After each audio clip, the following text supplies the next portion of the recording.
So I tell him, hey, I fasted in prayer and I asked for help. And he goes, this is your help. Wow. I was like, whoa. And it had been a month. About a month and a half. I can't remember the exact seriously time frame. want our viewers to understand that, because I think so often we do plead with God and he's working on the miracle.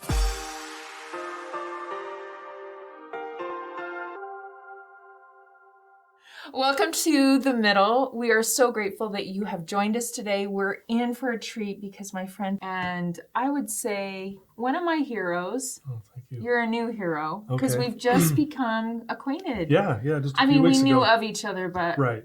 We finally had to sit down. Todd Sylvester is here to share his very personal story about addiction. Yes, you were on my podcast and shared your story. It was awesome. Tell everyone what your podcast is, because they're going to want to. Yeah, I actually call it a Beliefcast, where I feature people like yourself who are out there doing amazing things. I have a lot of people who have overcome addiction specifically on as well, and it just reaches a lot of people because addiction touches everyone's lives on some level. And I've been really fortunate to have great guests like yourself on there, and been doing it for about almost 3 years now. So. And it's going really well. In the podcast world, it's a busy full swimming pool, I would say. Yes. There's a lot of there's a lot to choose from. Yes, there are. Sure. And that's exactly why we wanted to have you on, because the reason why you're in that space talking about addiction recovery is you have your own middle story of dealing with addiction. Yeah, I do. Can we just touch a little brief maybe synopsis of what life was like before you were drowning in addiction? Yeah, no, that's a great question. I had a really loving family. I knew my parents both loved me. They said it often. We were involved in everything. I was involved in sports. That was like my thing. You weren't just involved. You were rocking the sports world. Yeah, eventually as I kept practicing. But sports was my religion growing up. I played every sport, and my dad was especially wonderful in that. He sent me to all the best basketball camps and that he could send me to, and that was my life. And it was actually great. I mean, I just would wake up and I was obsessed with it. I learned at a very young age. I had this all or nothing mentality. And when I would set my mind to something, even as young as, 6th and 7th grade, that I was all in, but I had a really good childhood. Which we're going to talk a little bit about how that all in mentality, and I can struggle with that as well. Yeah. That all or nothing, that very black and white thinking, I think becomes breeding ground for some addictions. For sure. But you were so successful with sports, but you started to kind of hone in specifically on basketball. Is that right? Yeah, it was about 8th grade when I decided I'm going to just focus on basketball. I loved all the other sports, but basketball stood out. And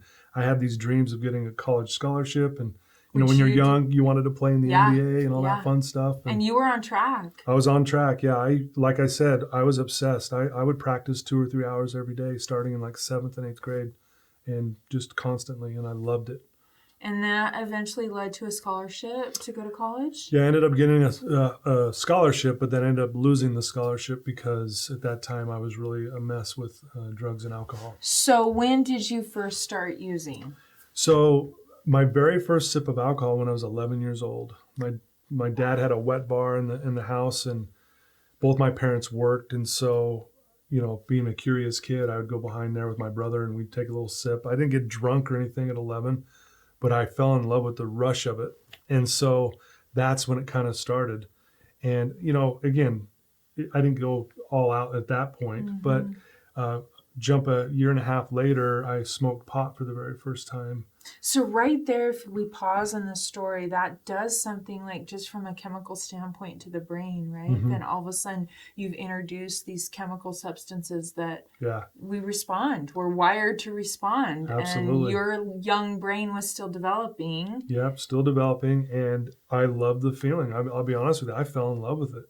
I was like, especially when I smoked pot, I'm like, I'm in love. And that all or nothing mentality kicked in, and I thought, I'm going to smoke this every day for the rest of my life.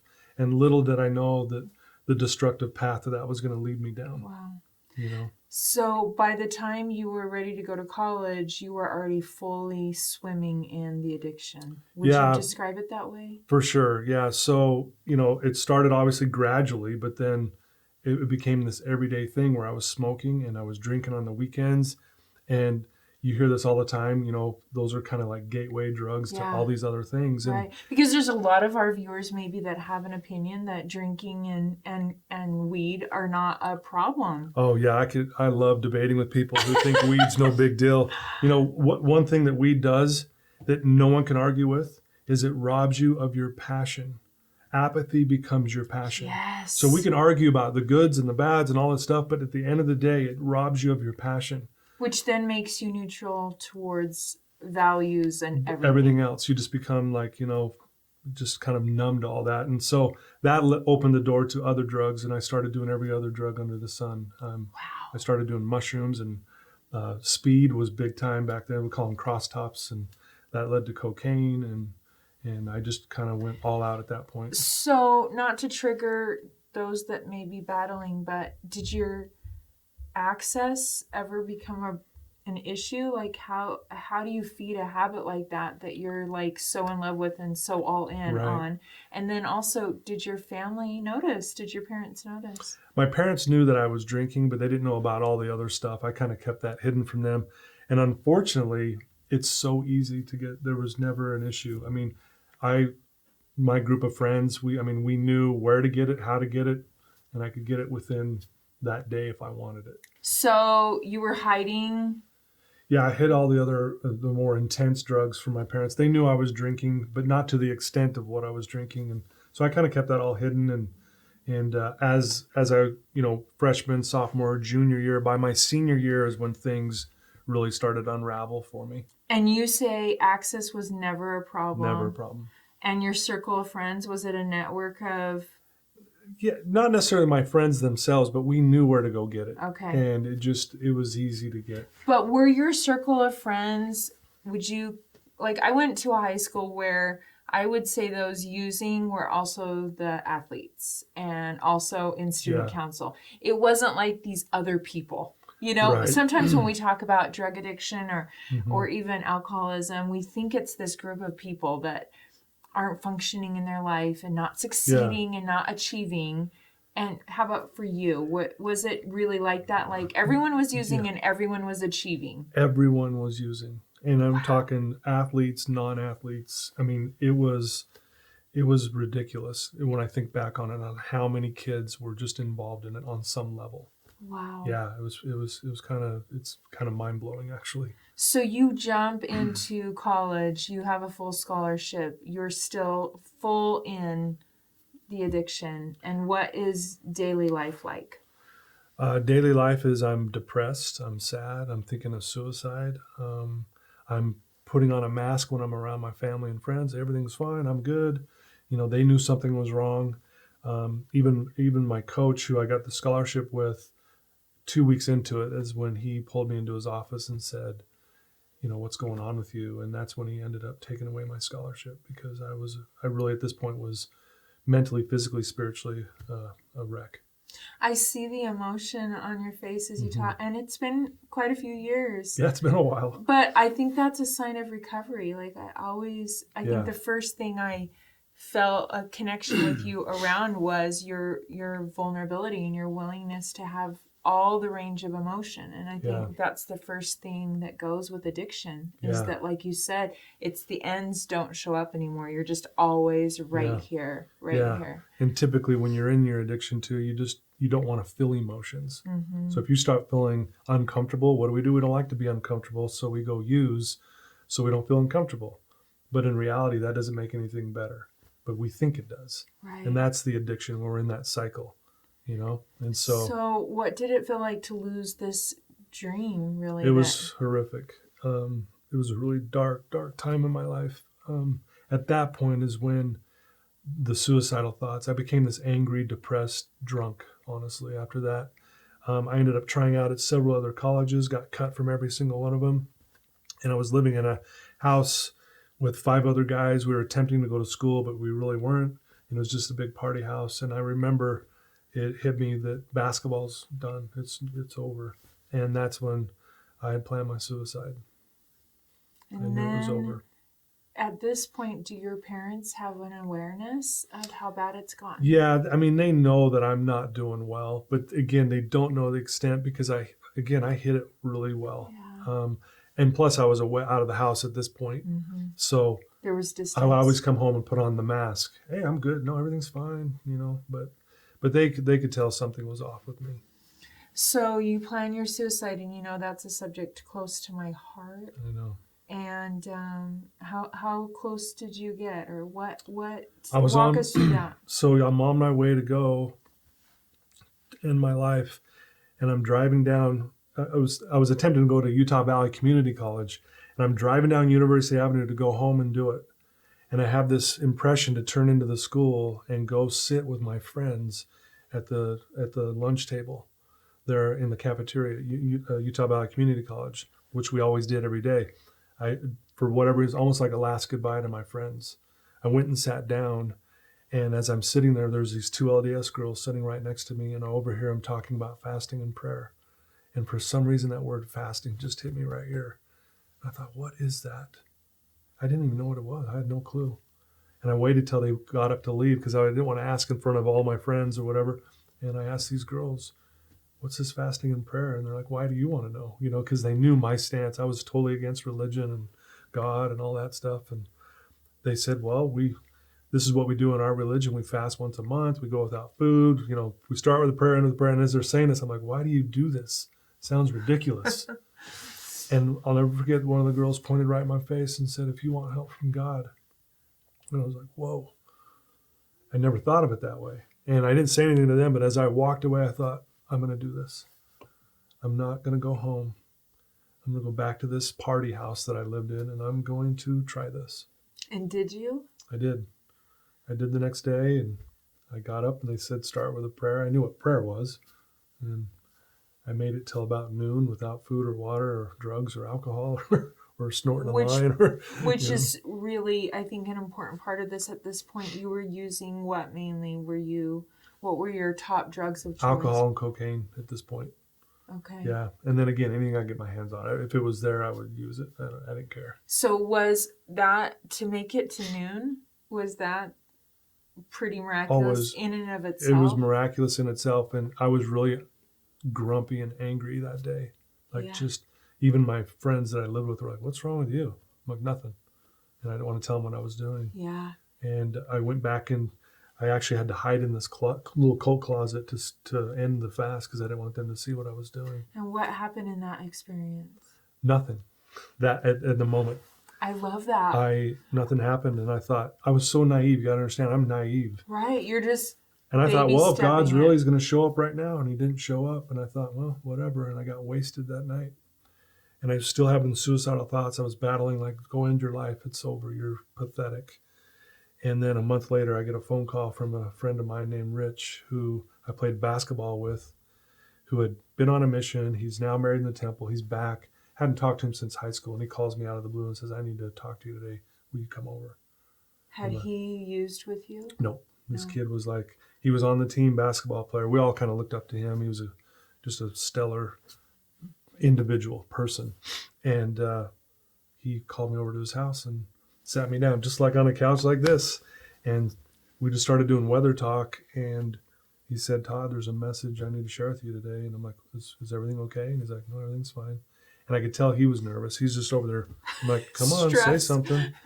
And he finally just says, hey, Todd, last night the Lord came to me and says, we need you on our side today. And when he said those words, it was like, what just happened here? And I felt something. And the only way I can describe it was love. It was like from the head to toe. And it actually scared me because I hadn't felt that. Like, it was like, what is this feeling? Because you'd been in a numb, it was so comatose dark. place. Yep. And so I tell him, hey, I fasted in prayer and I asked for help. And he goes, this is your help. Wow. I was like, whoa. And it had been a month. About a month and a half. I can't remember the exact time. Okay, seriously want our viewers to understand that, because I think so often we do plead with God and he's working on the miracle, right? But he had to nudge your friend and get his heart and mind ready around the idea of even calling you and saying, can we talk religion or faith, right? Exactly. He had no reason to believe that you were going to not punch him in the face or get offended, right? Right. He had no idea how I was going to take it. What happened from that miracle on? Yeah, that's where the story really gets amazing, but it's a really long story. But he lined me up with my bishop, who I didn't think I had a bishop, but he's like, no, you do. You just don't know it. He tracks him down.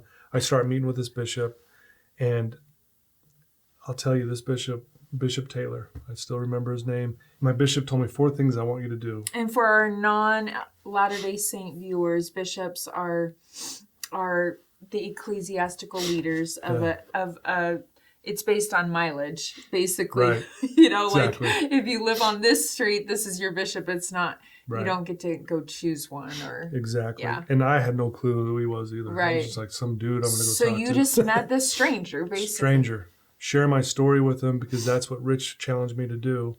And when I got done, I mean, I told this guy everything I've been doing. And he says, I want you to say 1 prayer a day like you did when you were in that closet. Can you do that? Yep. Hands me a set of scriptures. Have you ever read these? I said, no, because I want you to read 1 verse. I didn't know what a verse was. He literally had to show me, this is a verse. He goes, I don't even care if you understand it. Just read 1. I'm like, all right, I can probably do that. And then he goes, I want you to be honest with me. I go, okay, I've just told you everything. I go, what do you mean? He goes, when we meet, I want you to just, if you used, if you lied, if you cheated, if you stole, just tell me. I'm like, yeah, I'm pretty sure I can do that at this point. And then he goes, I want to meet with you, by the way, every week for a year. Wow. And this guy became my rehab. And then, by the way, my friend Rich was my mentor. This guy, without him, I wouldn't have made it. So I just started meeting with this bishop, and it takes me 8.5 months before I can look him in the eye and say, I made it 3 days clean this week.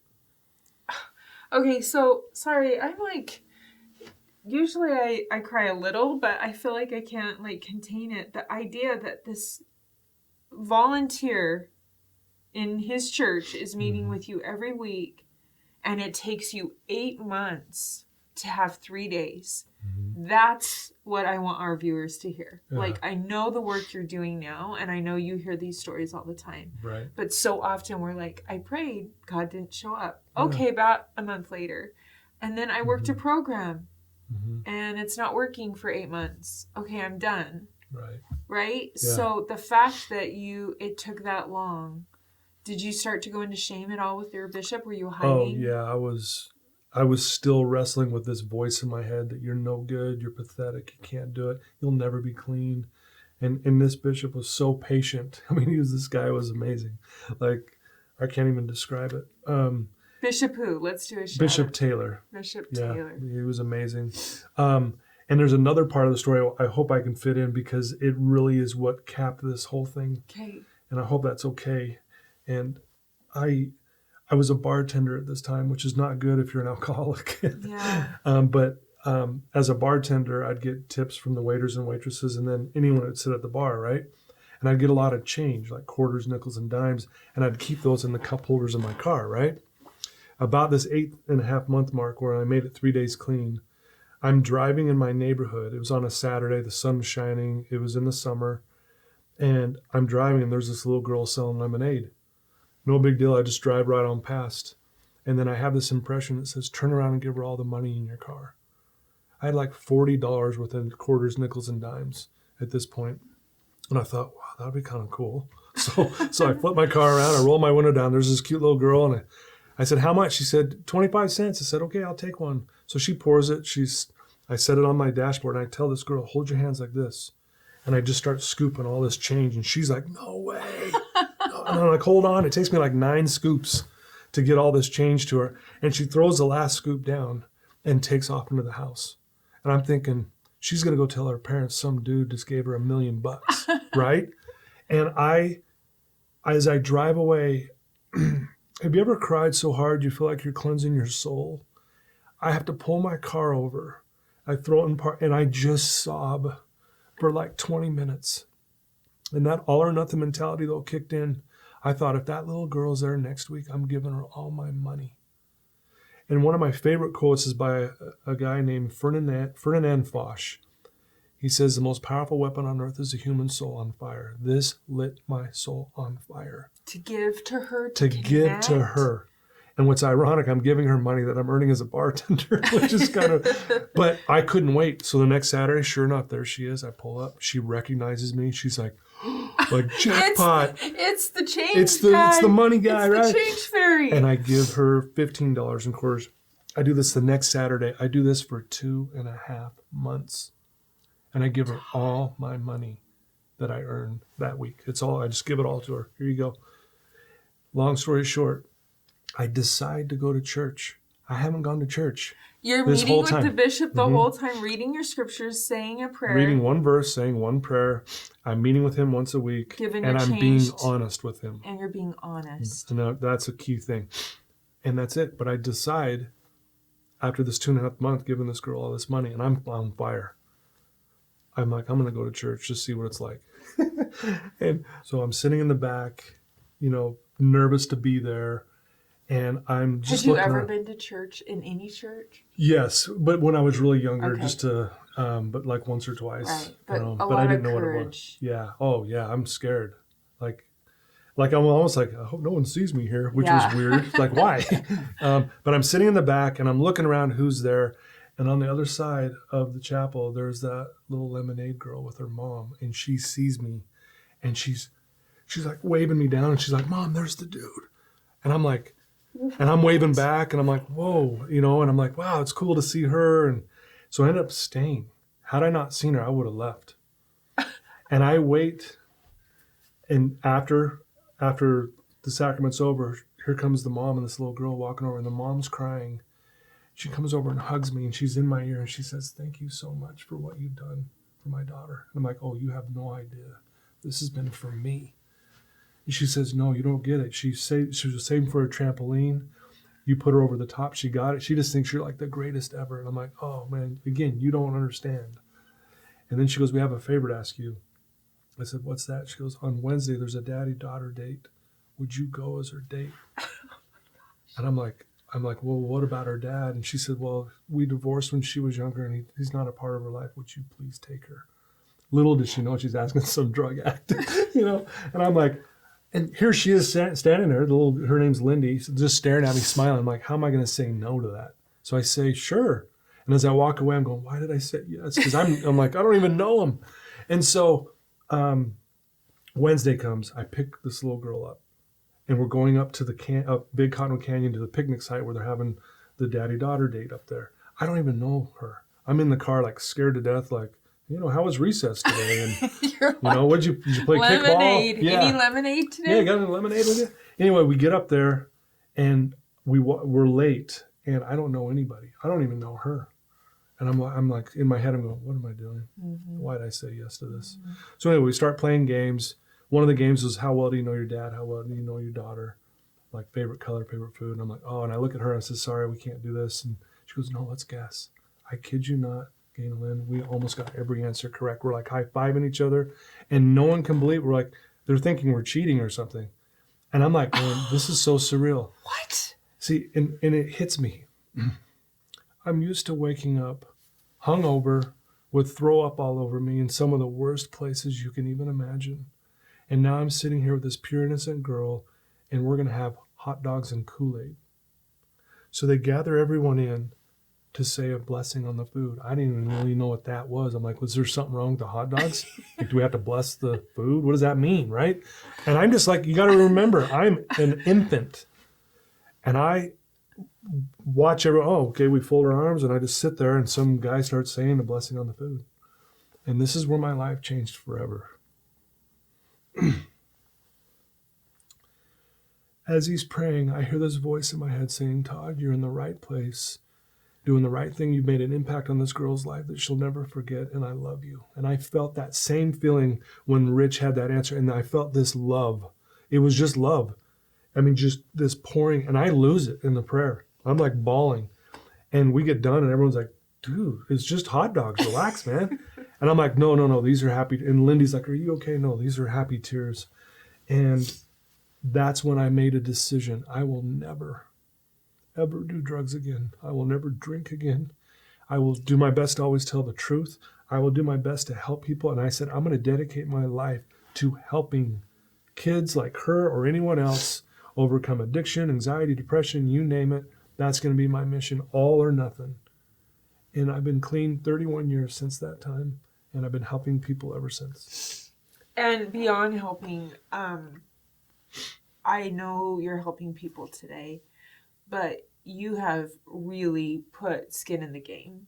You have worked in a recovery program. Do you want to share with our audience where you've really been in the trenches with this? Yes. So I've been working at Wasatch Recovery for the last 7.5 years. I call it the best university on the planet. I don't even call it a rehab because everyone needs this kind of training. It's amazing.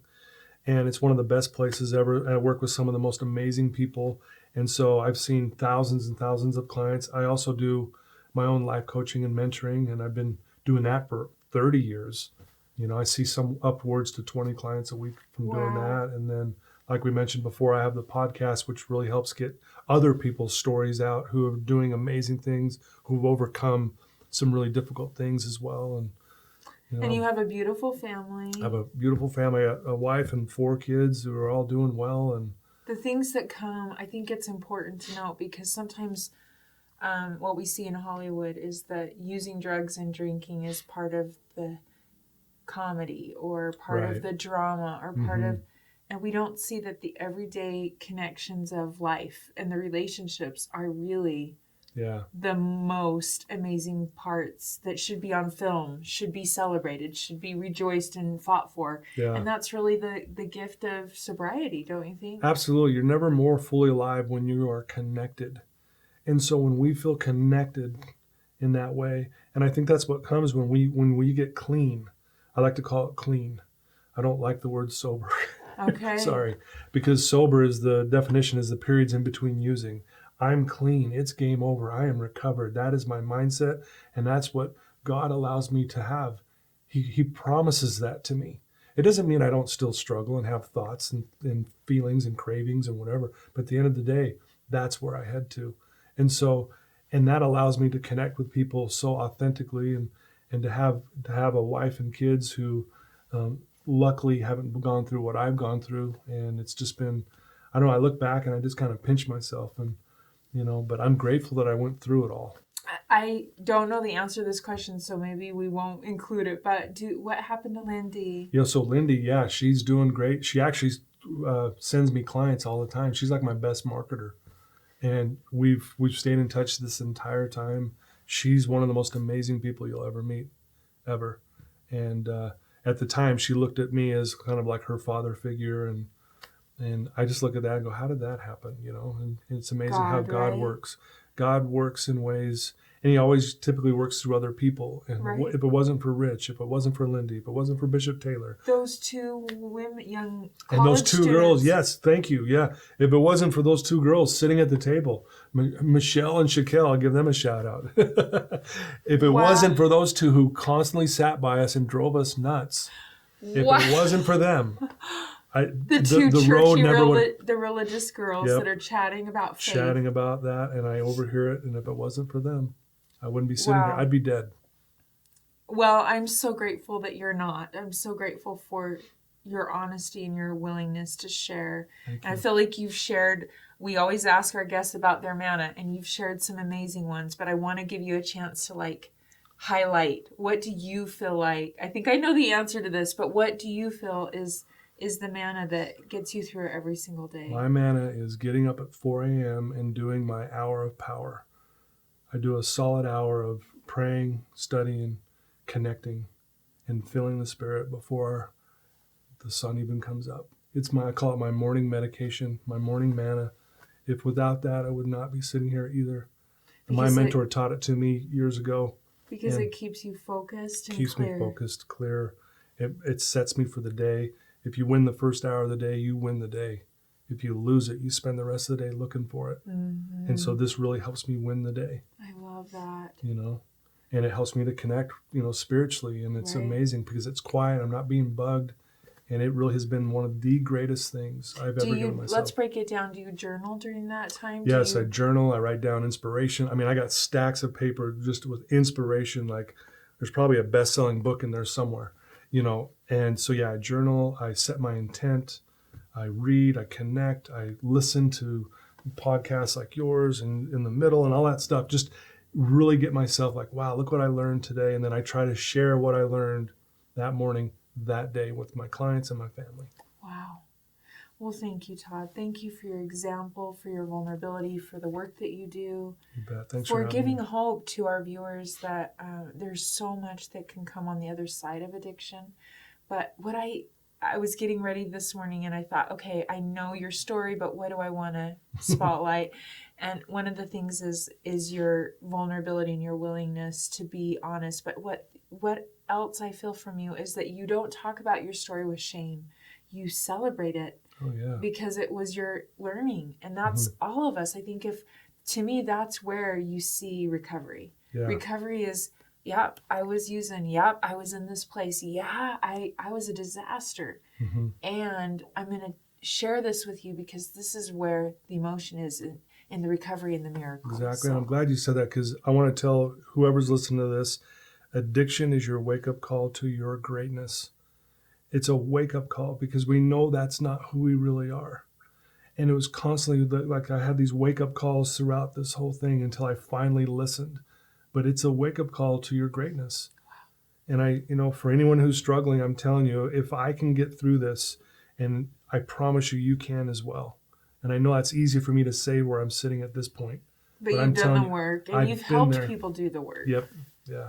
So I would say you have the authority to say you can get there. Yeah. Todd has the authority. Thank you, brother. Thanks. Thank you for your heart and your impact in the world and for fighting to stay here. Yeah. Man, what a loss if we didn't have you on the planet. Well, that's how I feel about all of you as well. Yeah. So thank you again for joining us, and please share this episode. I know there's someone coming to your mind and heart right now. Maybe it's not cocaine and alcohol. Maybe it's something else. The list of ways we numb are long, right? We all can get addicted very easily. And maybe it's just someone that is feeling that sense that they've burned all the bridges and that they can't be trusted. There's no love for them anymore. Please share this episode and let them know that you care about them and that God is aware of them. And we'll see